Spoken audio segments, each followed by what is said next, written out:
Bom dia a todos. Dando continuidade aos nossos estudos a respeito do capítulo 9 do livro do Halliday, nós vamos agora dar uma olhada em como fica a segunda lei de Newton para um sistema de partículas.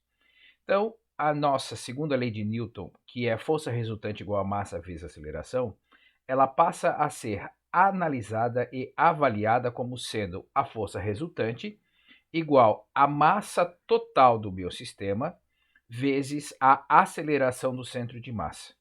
Como essas grandezas elas são vetoriais, eu posso passar a analisar isso na direção x. Então, a força resultante na direção x vai ser igual à massa total do sistema vezes a aceleração do centro de massa na direção x. A mesma análise é feita na direção y e na direção z, ok? Então, quando a gente começa a pensar nos exercícios, olha só o que acontece. Se as partículas de um sistema se deslocam na mesma direção, o centro de massa acompanha o movimento. Até aí não há nenhuma novidade. O que acontece, porém, se as partículas se movem em várias direções com acelerações diferentes? Segue um exemplo.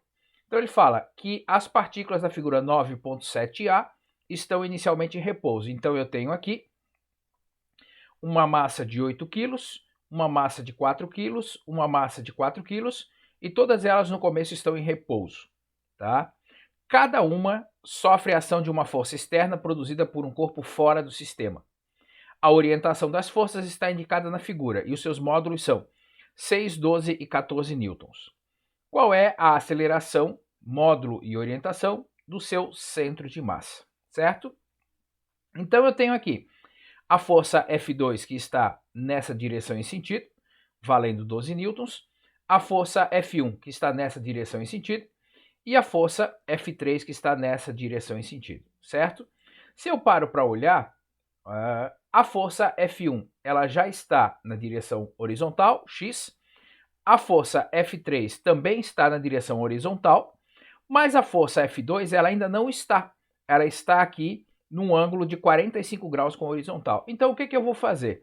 Eu vou pegar essa força F2 e vou decompor ela em F2x, certo?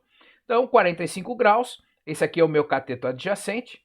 Então eu posso dizer que o módulo da minha F2x vai ser a minha F2 vezes o cosseno do ângulo, que nesse caso é cosseno de 45 graus, ou seja, 12 vezes 0,707, e eu vou ter um valor aproximado para a minha F2x de 8,485 newtons. Vou fazer também a decomposição dessa minha força F2, só que na direção y, ou seja, eu vou ter uma F2y. Vamos lembrar que para um ângulo de 45 graus, o valor do cosseno e do seno eles são iguais. Então, eu posso chegar à conclusão que o meu F2y, por mais que ele seja F2 vezes seno de 45 graus, eu vou ter exatamente o mesmo valor de 8,485 newtons, certo? Vamos lembrar que eu tenho que calcular a aceleração do centro de massa. Então, vamos lá. Então, a minha aceleração do centro de massa na direção x, ela vai ser o quê? A força resultante na direção x sobre a massa total. Bom, na direção x, o que eu tenho? Eu tenho uma F1 no sentido negativo. Vamos lembrar que ela está no sentido oposto aqui do meu eixo x. Tá? Então, eu vou ficar com menos F1. Tá? A outra força que está na direção x é a minha F3. Então, mais F3. E a outra força que está também na direção x é a minha F2x, que eu já fiz a decomposição. Então, mais F2x, dividido pela massa total, que é a massa do 1 mais a massa do 2 mais a massa do 3. Então, dessa forma, a minha aceleração do centro de massa na direção x, ela vai fechar menos 6, mais 14, mais 8,485. Isso aqui dividido pela soma das três massas, né? 4 quilos mais 4 quilos mais 8 quilos, que dão 16 quilos. Isso dá, então, no final das contas, uma aceleração de 1,03 metros por segundo ao quadrado, certo? Repito o processo para calcular a aceleração do centro de massa na direção y. Quando eu paro para olhar aqui, a única força que está na direção y é a minha F2y. Então, eu vou ter o quê? F2y sobre a massa total do sistema. Não é só a massa lá a qual a força F2y está atuando. Então, eu vou ter aqui 8,485 dividido pela massa total, que são os meus 16 quilos, que dá uma aceleração de 0,530 metros por segundo ao quadrado, tá? Feito isso, olha só o que eu vou ter de acelerações para a gente analisar. Eu tenho uma aceleração do centro de massa y para cá, certo? Então essa daqui é a minha aceleração do centro de massa na direção y, que vale 0,530, mas eu tenho também uma aceleração do centro de massa na direção x, que vale 1,03. Bom, para eu calcular a minha aceleração do centro de massa, tendo em vista a configuração que eu organizei aqui, eu vou ter aqui essa minha aceleração do centro de massa. Bom, eu estou trabalhando com dois vetores, na direção y e na direção x, que são perpendiculares.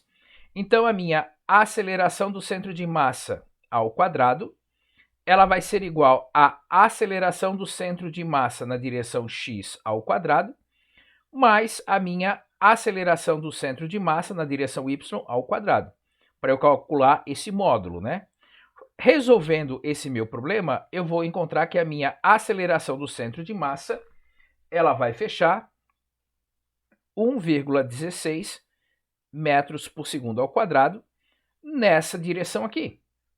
Mas agora, como é que eu vou caracterizar essa direção? Eu preciso encontrar esse ângulo θ, certo? Como é que eu vou fazer isso? Bom, eu sei que o meu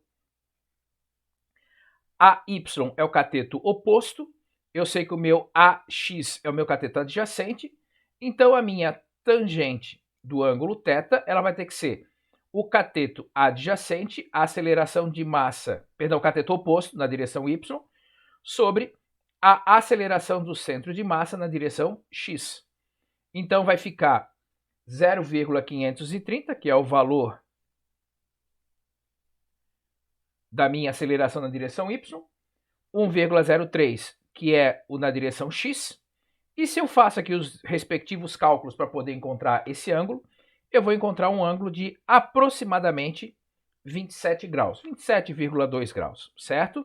Então, dessa forma, eu consegui caracterizar o meu vetor aceleração do centro de massa das três partículas envolvidas, ok? Bom, dando sequência aos nossos estudos, a gente começa a observar agora que aparecem novas grandezas. Por quê?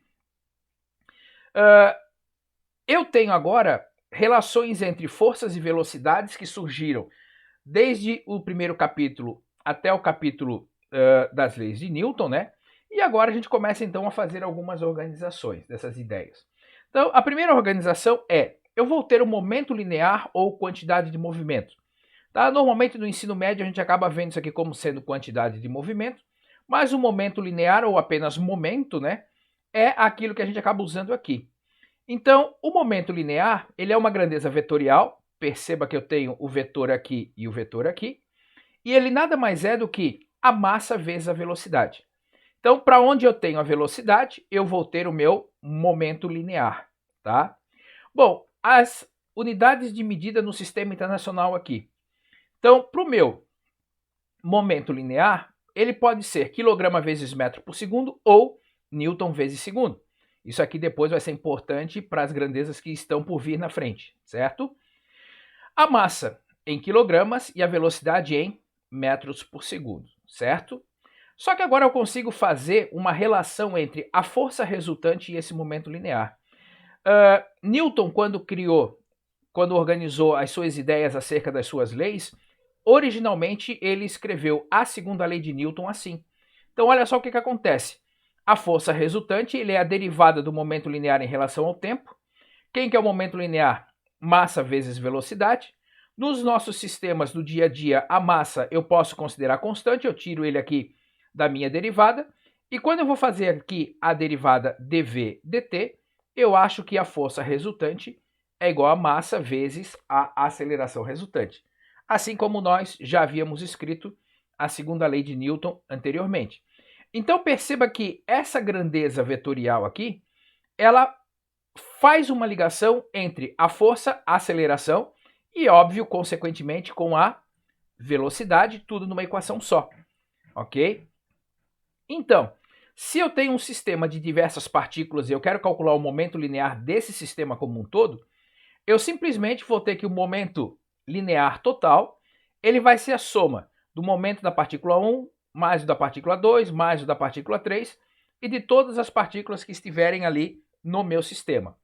E eu consigo chegar à conclusão de que o momento linear do meu sistema, ele vai ser a massa total do sistema vezes a velocidade do centro de massa desse meu sistema, ok?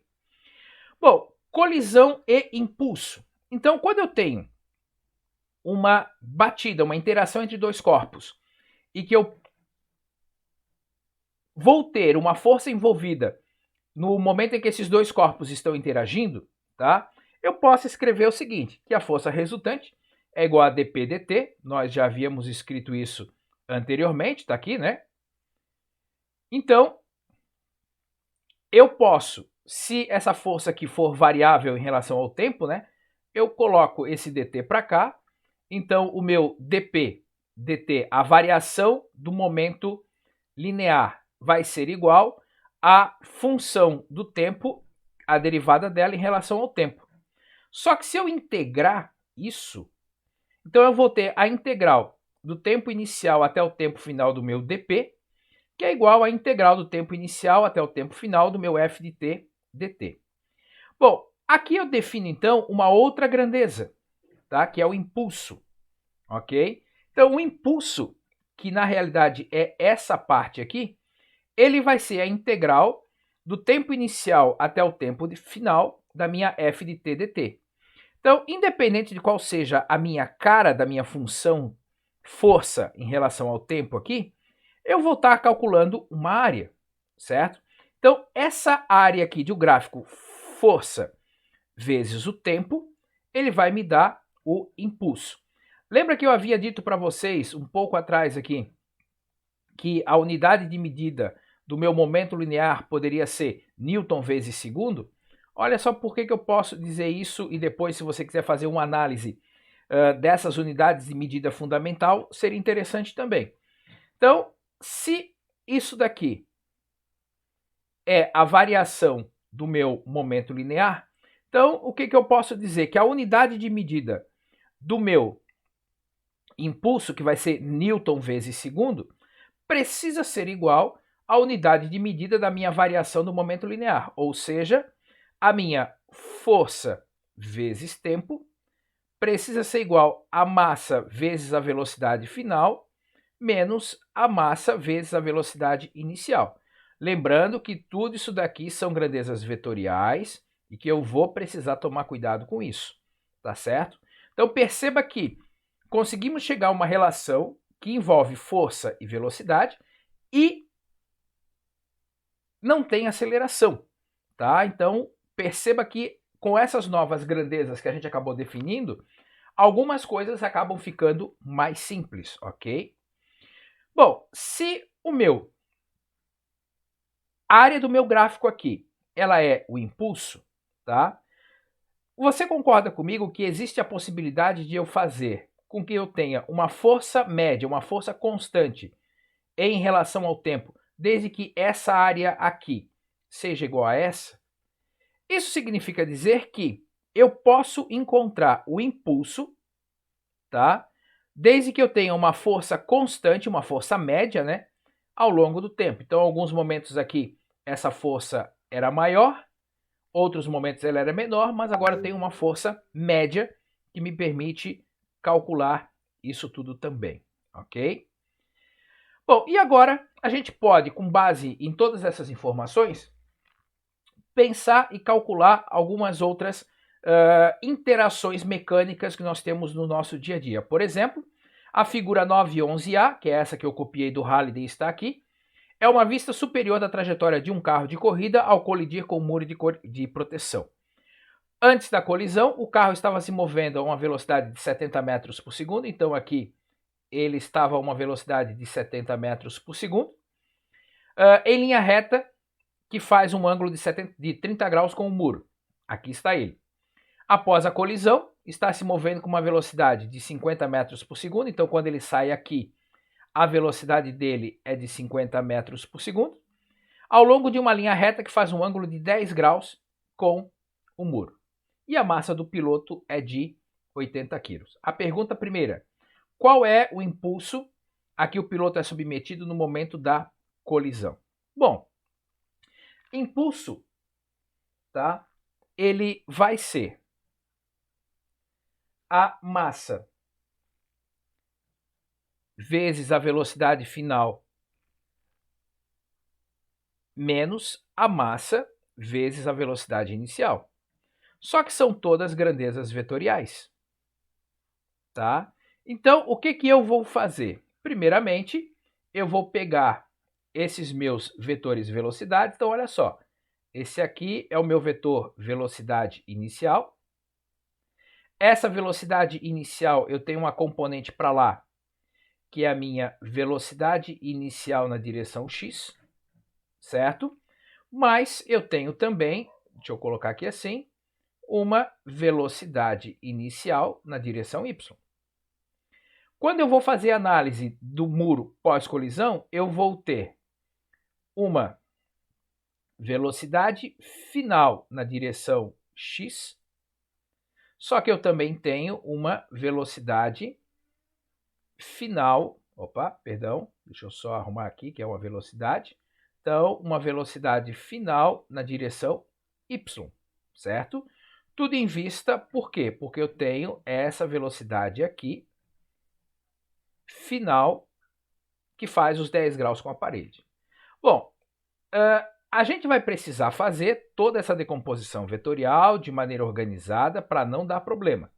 Então, o que eu vou ter? A minha velocidade inicial na direção x, ela vai ser a minha velocidade inicial, ele é o cateto adjacente, vezes o cosseno de 30 graus, certo? Então, a minha velocidade inicial na direção x está aqui, tá?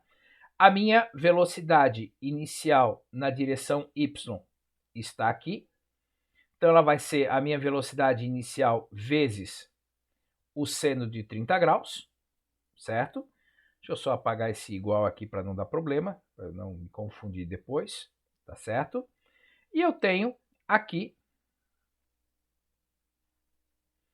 a minha velocidade final na direção x, que vai ser a minha velocidade final vezes o cosseno de 10 graus, tá? E a minha velocidade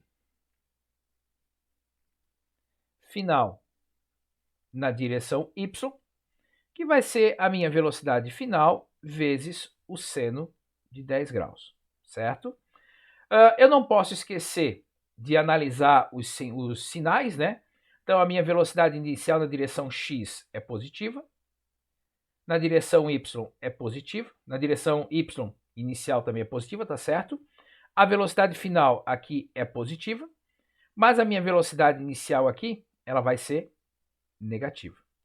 Então, agora, para eu poder encontrar quem é o meu impulso, eu vou ter que analisar. Então, vamos começar fazendo uma análise no eixo y. Então, eu vou ter o quê? O meu VY, o meu impulso final, né? Então, o meu J na direção Y, ele vai ser massa vezes a velocidade final na direção Y, menos massa vezes a velocidade inicial na direção Y, certo? Então, o que eu vou ter aqui? Eu vou ter a minha massa vezes, como a gente já viu lá, a final na direção Y ela é negativa, né? Vezes seno de 10 graus, menos a minha massa vezes a minha velocidade inicial na direção Y. Então, que no caso vai ser o meu VI vezes o seno de 30 graus. Quando você faz todos esses cálculos aqui, eu chego à conclusão de que o meu impulso na direção Y, ele vale menos 3.494,59 Newton vezes segundo, né? Ou quilograma vezes metro por segundo. Vou fazer agora o mesmo processo, só que na direção x. Então, agora eu vou ter uma análise no eixo x, que vai ser o meu vetor impulso na direção x. Então, vai ser massa vezes a velocidade final na direção x, menos massa vezes a velocidade final na direção, vezes a velocidade inicial na direção x. Então, vai ficar a massa vezes a velocidade final vezes o cosseno de 10 graus, menos a massa vezes a velocidade inicial vezes o cosseno de 30 graus. E quando você faz esses cálculos aqui, você encontra que o impulso na direção x, ele vai valer menos 910,51 Newton vezes segundo. Então, olha só o que a gente tem agora. Nós temos um impulso na direção y para cá. Então, aqui eu tenho o meu JY. E eu tenho um impulso na direção x para cá. Certo? Se eu quero calcular, então, o impulso final, que vai ser alguma coisa nesse sentido aqui, ele vai estar aqui. Não posso esquecer que eu preciso levar em consideração todas essas análises vetoriais. Então, para eu saber o módulo desse vetor impulso, ele vai ser o j ao quadrado igual ao jy ao quadrado mais o jx ao quadrado. Você resolvendo isso, você vai encontrar que o impulso ele está valendo 3.611,25 Newton vezes segundo, certo? Mas agora, para qual ângulo? Tá? Aí, então, eu vou ter que vir até aqui e encontrar, por exemplo, esse ângulo θ aqui. Então, para eu encontrar esse ângulo θ, eu vou usar o conceito da tangente, né? Então, a tangente do meu ângulo θ vai ser o meu cateto oposto, JY, sobre o meu cateto adjacente, que é o JX. Tá? E se você faz as devidas substituições e os devidos cálculos, você encontra que esse θ ele está valendo 75,39 graus. Agora, se eu quero pensar lá no meu desenho original, tá? Então, olha só, eu estou dizendo que o meu vetor impulso ele vai ser por aqui assim, certo? Num ângulo de aproximadamente 75 graus, tá? Então, se eu pegar, por exemplo, daqui até aqui, esse ângulo aqui vai ser 180 mais esse 75, né?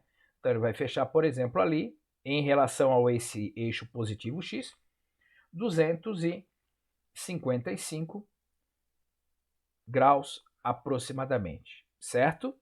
E aí, na letra B, ele está me dizendo o seguinte, o tempo de colisão ele é de 14 milissegundos, ou seja, 14 vezes 10 na menos 3 segundos. Aí ele quer saber qual a força média que o piloto experimenta durante a colisão. Bom, então a força média ela vai ser o nosso impulso dividido pelo tempo. Nós acabamos de calcular que o módulo do meu impulso foi 3.611,25 newtons vezes segundo. Em quanto tempo foi a colisão? Durou a colisão? 14 vezes 10 na menos 3. Então quer dizer que esse piloto acabou experimentando uma força média de 361.125 newtons. Vamos lembrar que peso é massa vezes gravidade. Se eu colocar aqui essa força como sendo esse peso e a gravidade aqui vamos arredondar para 10, é como se naquele momento a força necessária que o piloto sofreu, ou a força que sofreu, agiu sobre ele, era suficiente para levantar uma massa de 36.112,5 quilogramas aproximadamente, certo? Uma força que seria capaz de levantar um objeto com 36 toneladas. É um impacto bem considerável.